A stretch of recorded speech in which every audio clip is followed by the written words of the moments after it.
Savez-vous que le Libéria est le seul pays en Afrique fondé par d'anciens esclaves américains? Oui, oui, ce n'est pas une invention, mais une histoire plutôt amusante sur des gens qui, en quête de liberté, ont décidé de créer leur patrie, mais se sont finalement heurtés à de nombreux problèmes. Imaginez que vous partez sur un autre continent pour bâtir une nouvelle vie, mais vous vous retrouvez dans un monde compliqué, où il faut réapprendre à vivre, et la culture est complètement différente. Le Libéria échappe souvent à l'attention des voyageurs, et beaucoup n'ont même pas idée de son histoire et de sa culture riche. Mais vous êtes-vous déjà demandé ce que ça fait de flâner dans les rues d'un pays où les traces du passé colonial sont encore présentes et où les traditions modernes s'entrelacent avec l'histoire? Pourquoi devriez-vous porter un regard sur ce coin de l'Afrique de l'Ouest, où vous attendent non seulement des paysages pittoresques, mais aussi des histoires uniques de ses habitants? Dans cette vidéo, nous allons explorer non seulement les principales attractions du Libéria, mais aussi plonger dans son héritage culturel, qui peut surprendre même les voyageurs les plus avertis. Êtes-vous prête à découvrir ce qui se cache derrière les rivages exotiques de ce pays mystérieux? Quand on parle du Libéria, on ne peut pas ignorer son histoire fascinante, disons, plutôt atypique. En 1820, un groupe d'Afro-Américains, nouvellement libérés de l'esclavage, a décidé qu'il était temps de reconstruire leur vie ailleurs. Et voilà, au cœur de l'Afrique de l'Ouest, ils ont fondé le Libéria, rêvant d'indépendance et de liberté. Mais n'idéalisons pas cette histoire.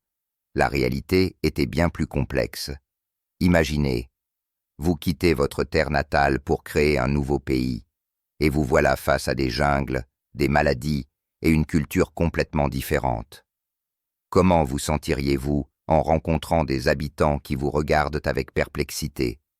C'est ainsi que l'histoire du Libéria a commencé, avec des espoirs et de grandes attentes, mais aussi de nombreuses difficultés sur le chemin de la prospérité. Dans ce pays, on peut encore voir les traces de cette cohabitation complexe. La culture des tribus locales se mêle aux traditions apportées par les colons. Et qu'est-ce que ça donne au final? Le Libéria est devenu un endroit unique où se croisent réalité moderne et racines historiques, et ses habitants sont fiers de leur héritage. Donc, si vous décidez de visiter ce pays, préparez-vous à un véritable choc culturel, et dans le bon sens du terme. Vous savez, parfois un nom peut vraiment donner le ton à tout ce qui se passe.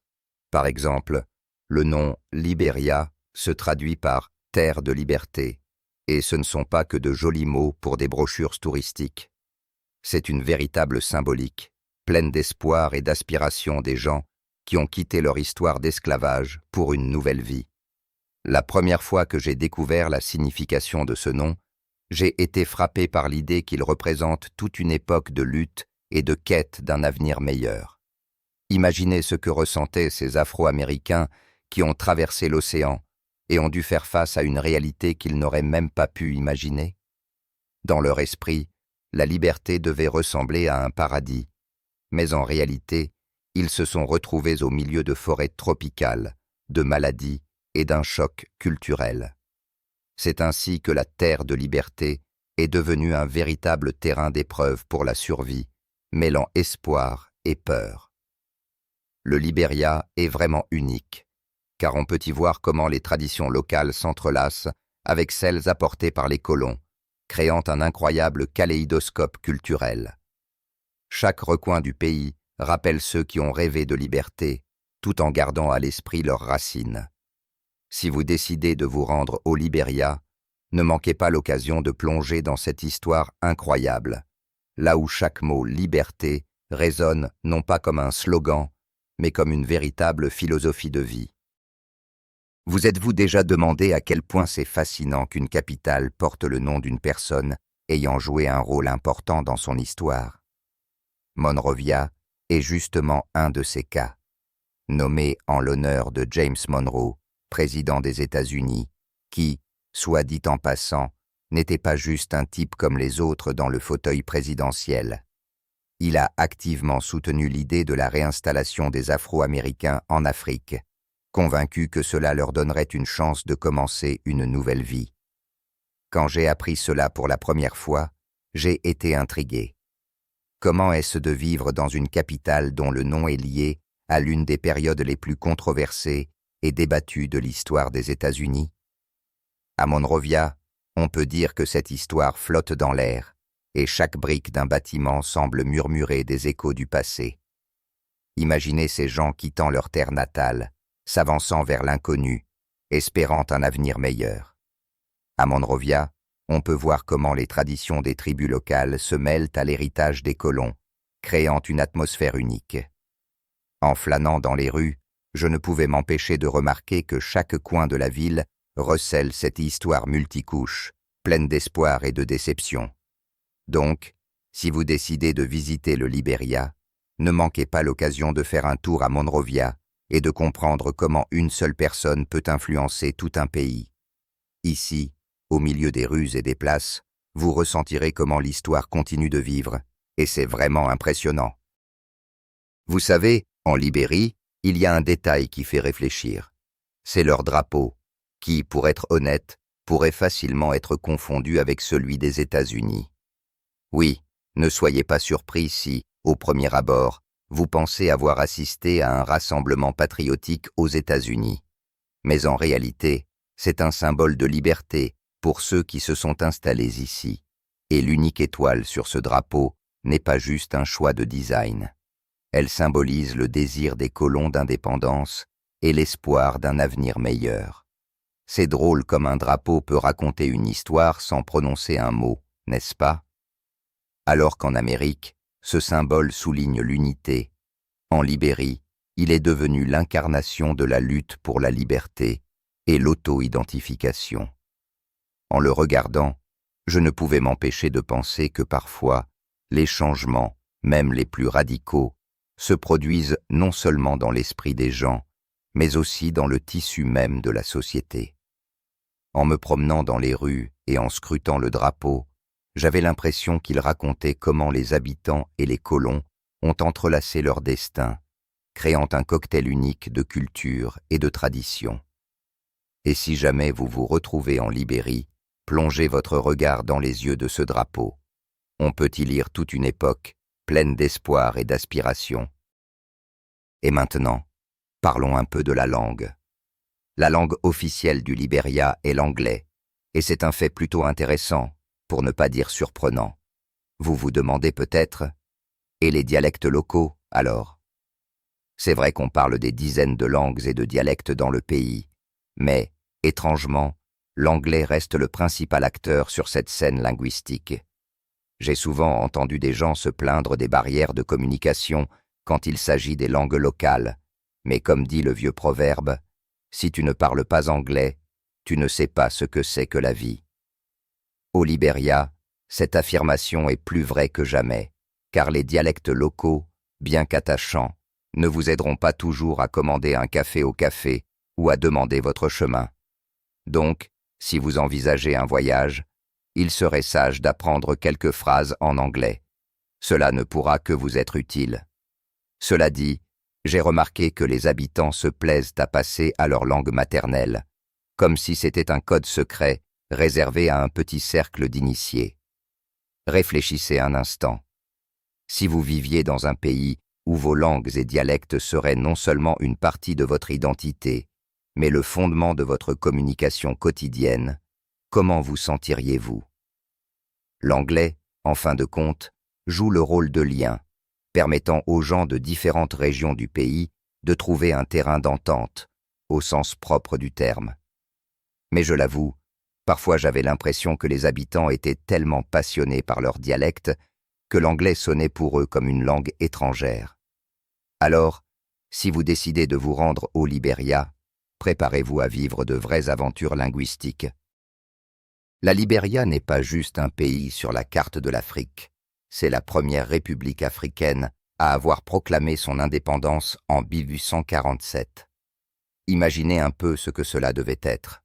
À une époque où la plupart des pays africains étaient encore sous le joug colonial, la Libéria a eu le courage de se déclarer comme un État indépendant.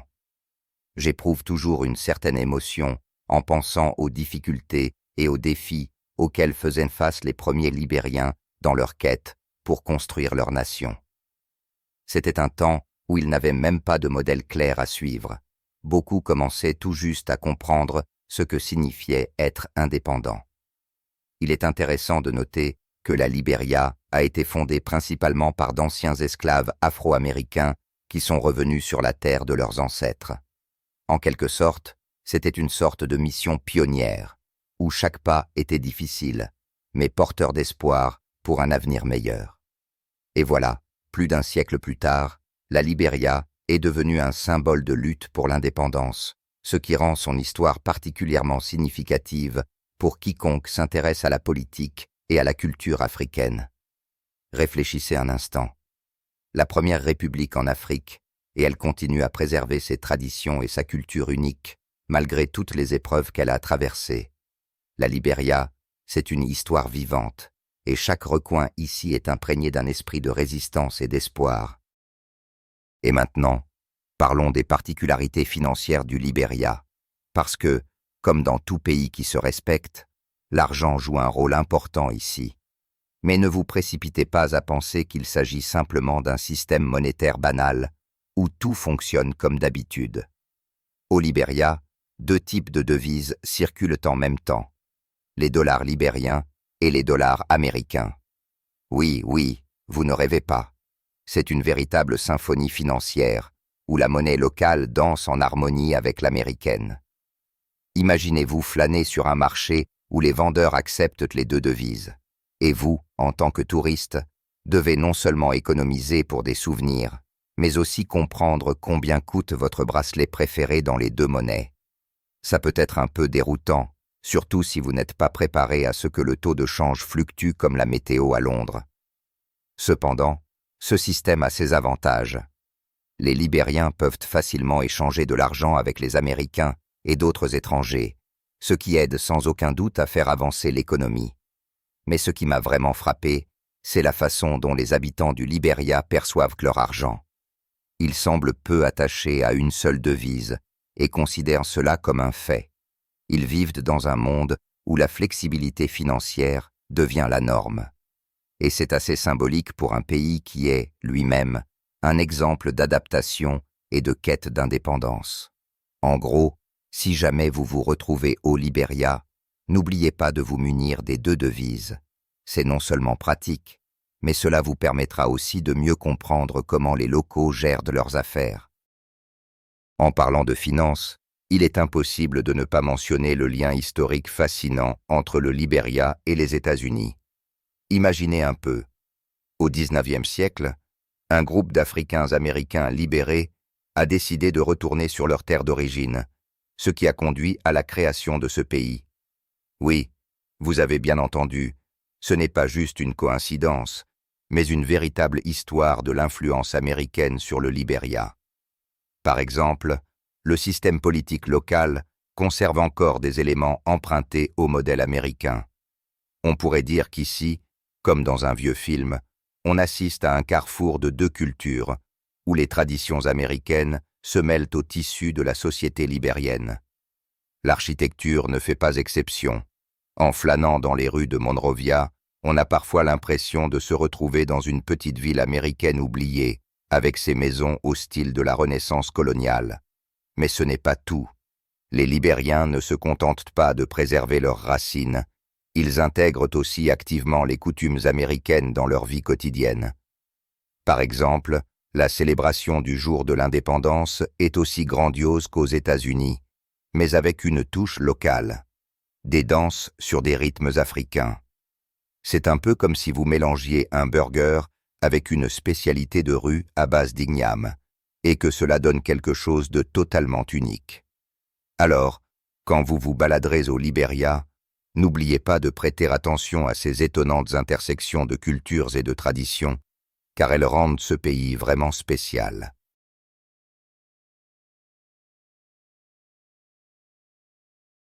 Si on parle de changement, on ne peut pas ne pas mentionner Ellen Johnson Sirleaf, qui est devenue la première femme présidente en Afrique. Ce n'est pas juste un fait historique, c'est vraiment une révolution dans une société où les femmes ont longtemps été mises de côté. Je me souviens qu'une fois, lors de ma visite au Libéria, je suis tombé sur un stand avec son image, et ça m'a profondément marqué. Hélène, lauréate du prix Nobel de la paix, symbolise l'espoir et le changement, alors que ses idéaux de paix et de justice commencent enfin à réveiller la société. Elle ne s'est pas contentée de s'asseoir dans le fauteuil présidentiel, elle est devenue la voix de nombreuses femmes qui rêvaient d'un avenir meilleur pour leur pays. Imaginez un peu ce que c'est d'être une femme présidente dans un pays où les traditions et les stéréotypes peuvent freiner le développement. Mais Hélène n'a pas eu peur de prendre des risques et elle a avancé avec courage, inspirant les autres.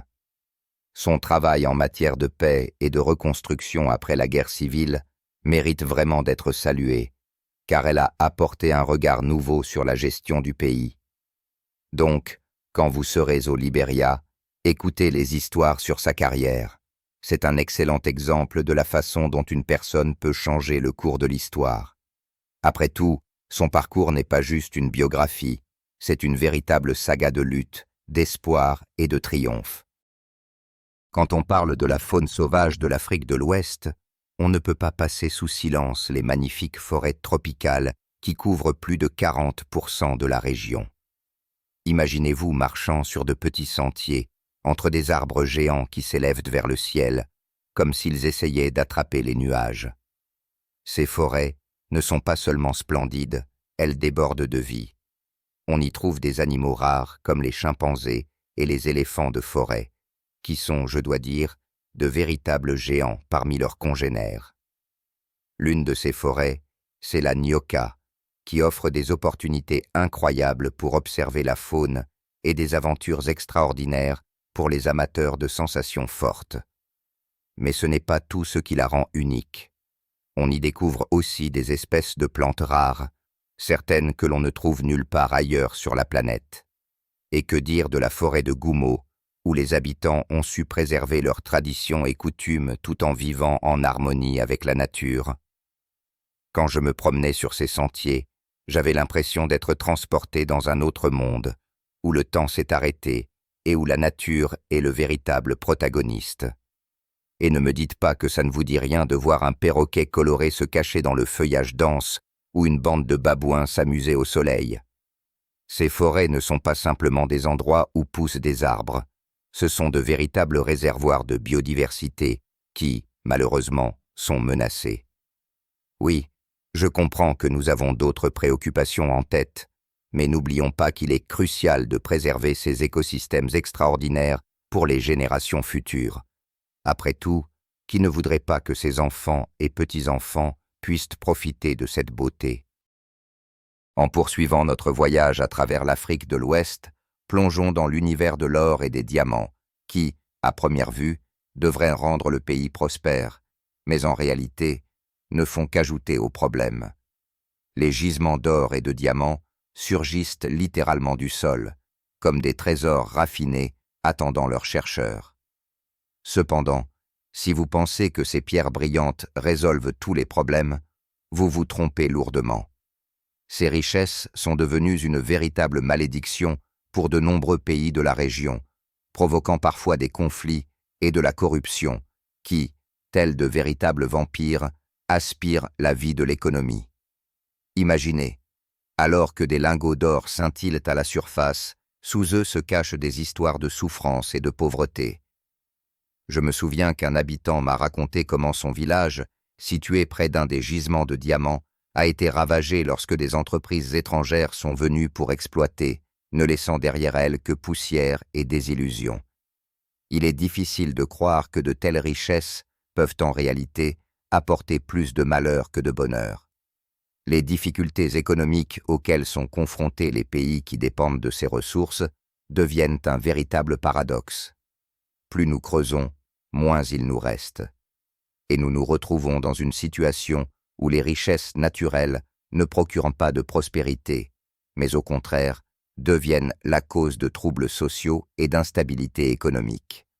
Dans ce contexte, on peut se demander, peut-être devrions-nous apprendre à apprécier non seulement l'or et les diamants, mais aussi cette nature même qui nous permet de profiter de la vie.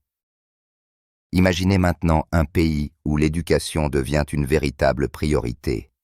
La Libéria, qui a traversé de nombreuses épreuves, développe activement son système éducatif ces dernières années, et c'est vraiment inspirant. Ici, l'objectif n'est pas seulement d'ouvrir plus d'écoles, mais aussi d'élever le taux d'alphabétisation à des sommets. En parlant d'alphabétisme, je ne peux pas m'empêcher de souligner qu'il y a des progrès notables en Libéria. Le nombre d'élèves dans les écoles augmente et les jeunes aspirent à obtenir un diplôme universitaire. Ce n'est pas juste des chiffres, c'est un véritable espoir pour l'avenir. Lorsque j'ai discuté avec des jeunes dans la capitale, ils débordaient d'enthousiasme et étaient prêts à se battre pour leurs rêves, malgré tous les obstacles. Réfléchissez à cela. Des enfants qui jouaient autrefois dans des rues abandonnées sont maintenant assis à des bureaux, plongés dans leurs études. Et vous savez quoi? Ce ne sont pas que des mots, c'est un pas réel vers un avenir où des professionnels pourront changer leur pays. La Libéria est, en fait, la preuve vivante que même avec des ressources limitées, on peut réussir lorsque l'éducation est mise en avant. Il est important de noter que le gouvernement et les organisations locales travaillent activement à améliorer les conditions d'apprentissage, en attirant des partenaires et investisseurs étrangers. Comparez cela avec d'autres pays où l'éducation est parfois laissée de côté, et il devient évident que la Libéria choisit un chemin différent, rempli d'espoir et de confiance. Après tout, qui sait, peut-être que dans ces classes se trouvent les futurs leaders qui élèveront un jour le pays à un nouveau niveau. Mais détournons-nous un peu des histoires inspirantes sur la jeunesse et l'éducation pour aborder des faits plus concrets, mais tout aussi intéressants. Saviez-vous que le Libéria est l'un des rares pays au monde à ne pas avoir de chemin de fer? Oui, vous avez bien entendu. Cela signifie que la plupart des transports ici se font en voiture et, ce qui est particulièrement coloré, par voie navigable. Imaginez, au lieu de prendre le train, les habitants et les visiteurs comptent sur des bus, des camions et des bateaux pour aller d'un point A à un point B. Cela peut sembler un peu encombrant, mais d'un autre côté, c'est aussi charmant. Personnellement, j'ai toujours pensé que voyager par voie d'eau, c'est comme revenir en enfance, quand on rêvait d'aventures maritimes. Au Libéria, les rivières et les lacs deviennent les principales artères reliant villes et villages, créant ainsi une atmosphère unique. Avez-vous déjà entendu les habitants plaisanter sur le fait que si vous n'avez pas de bateau, vous êtes essentiellement bloqué? C'est drôle, mais c'est vrai, car ces voies navigables sont le lien vital pour de nombreuses communautés. Et bien que l'absence de chemin de fer puisse sembler un inconvénient, cela donne aussi au Libéria l'opportunité de développer ses propres méthodes de transport, adaptées à ses conditions et à sa culture unique. Donc, si jamais vous décidez de visiter ce pays fascinant, préparez-vous à ce que votre voyage soit une véritable aventure. Maintenant, parlons du sport le plus populaire au Libéria, le football. Imaginez un peu, dans ce pays où les rues résonnent des rires et des cris des enfants jouant avec un ballon, le football est devenu une véritable religion. Et ce n'est pas sans raison.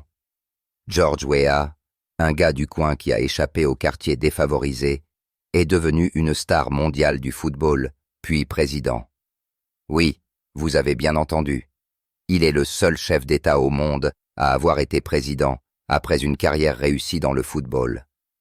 Weah n'a pas seulement défié le destin, il est devenu un symbole d'espoir pour de nombreux Libériens, prouvant que les rêves peuvent se réaliser, même si l'on est dans des conditions loin d'être idéales. Fait intéressant, son parcours vers le succès a commencé dans les rues de Monrovia, où le football n'est pas juste un jeu, mais un moyen de survie et de rassemblement pour les habitants. Sur chaque terrain abandonné, vous pouvez voir de petits footballeurs qui rêvent peut-être de devenir les prochains Weah. Donc, lorsque vous vous promenez dans les rues du Libéria, n'oubliez pas de jeter un œil aux matchs de rue. Ce n'est pas juste un divertissement, c'est une partie de leur culture et de leur identité. Et si vous avez de la chance, vous verrez même des enfants locaux montrer leur talent, le ballon semble coller à leurs pieds.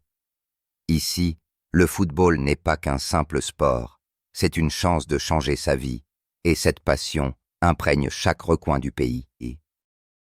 Quand il s'agit de la culture du Libéria, je me souviens toujours d'un petit village à l'ouest du pays où j'ai vu une danse traditionnelle. Les gens, vêtus de habits colorés et portant des masques, semblaient revenir des siècles en arrière, à une époque où les rituels étaient au cœur de leur vie.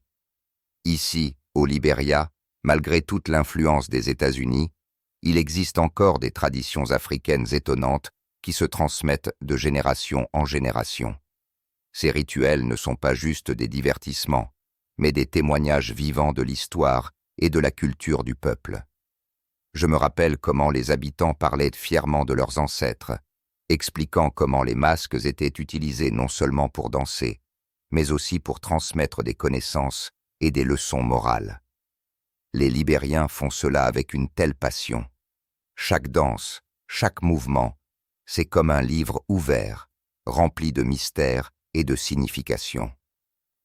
Certains rituels peuvent vous sembler étranges, mais c'est justement cela qui est fascinant. Ils aident à préserver une identité unique.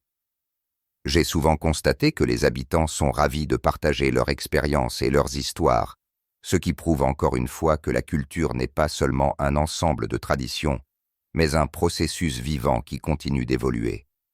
Donc, si jamais vous vous trouvez dans ces contrées, ne manquez pas l'occasion de voir comment le souffle de l'ancien se mêle à la modernité. Au Libéria, la culture se voit, mais elle se ressent aussi, et croyez-moi, c'est inoubliable. La Libéria, ce n'est pas juste un point sur une carte, c'est une véritable palette d'impressions où se rencontrent les traditions américaines et le vibrant coloris africain. J'ai toujours été frappé de voir comment, dans ce pays où l'histoire laisse ses marques, les racines qui plongent dans un passé lointain ont su se préserver. Imaginez-vous marcher dans les rues et ressentir le souffle de deux cultures qui, il faut le dire, ne s'entrelacent pas toujours harmonieusement. Mais c'est justement ce qui rend la Libéria si unique. Chaque recoin, chaque village semble chuchoter ses secrets. Je me souviens d'une fois où j'ai été impressionné par la simplicité, mais aussi la profondeur de la sagesse des habitants, qui parlaient de leurs ancêtres et de leur lutte pour préserver leur identité face à toutes les influences extérieures. Et quand on parle de nature, ici, on en prend plein les yeux. Des plages pittoresques aux forêts denses, peuplées d'animaux exotiques. C'est un endroit où la nature et la culture s'entrelacent pour former une histoire incroyable, que c'est un vrai plaisir de découvrir. Alors, quel fait sur la Libéria vous a le plus étonné? Écrivez-le dans les commentaires, j'ai vraiment hâte de connaître votre avis. Si cette vidéo vous a plu, n'oubliez pas de liker et de vous abonner à la chaîne. Nous ne faisons que commencer nos voyages à travers les coins les plus insolites du monde.